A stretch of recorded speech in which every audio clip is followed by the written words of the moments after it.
Viewers, আপনাদেরকে প্রথমে ইগলটা দেখালাম। তো আমরা এখন আছি সারিয়াকান্দি খালিতলা ঘাটে। আপনারা অনেকেই ঘাটটাকে চেনেন, আবার অনেকেই চেনেন না।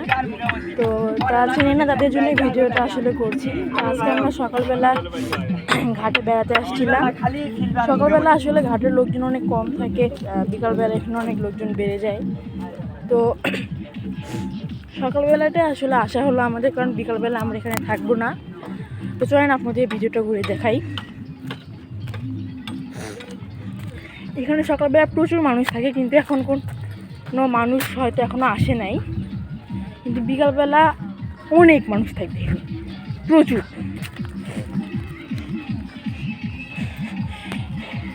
এই যে এইগুলো নৌকাগুলো ওই পারে যায় আবার আসে। ওগুলো বড় নৌকাগুলো সাধারণত বালু তোলার কাজে ব্যবহৃত হয়। নদীর স্রোত অনেক বেড়ে গিয়েছে, নদীর পানি অনেক বেড়েছে পানি। চরগুলো আস্তে আস্তে ডুবে যাবে।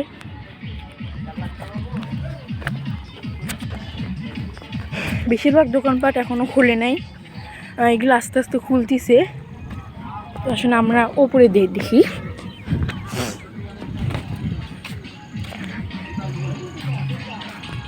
উপরে তেমন কিছু নাই, যে ফুচকা, চটপটি এগুলোর দোকান। আবার সামনে একটা সারিয়াকান্দি লেখা আছে।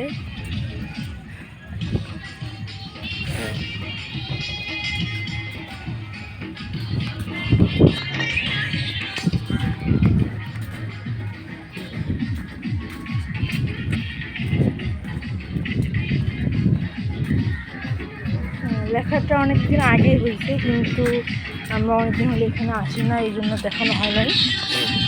দেখুন পাশে অনেক নৌকা আছে, অনেকেই নৌকাতে করে যাতায়াত করছে।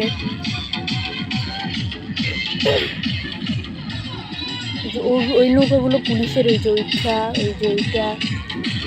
যেটা আপনাদের ভিডিও ফার্স্টে দেখালাম। এখানে একটা জলপুরি নামে রেস্টুরেন্ট আছে। তো রেস্টুরেন্ট অবশ্যই রাস্তা খুবই খারাপ, এখানে লোকজন আসে না বললেই চলে।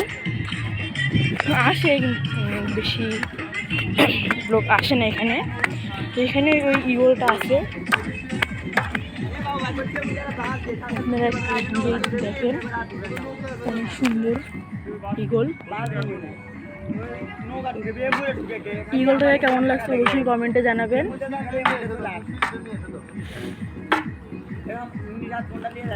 আমি আপনাদের সামনে থেকে দেখানোর চেষ্টা করতেছি, দেখি আরো পারে নাকি।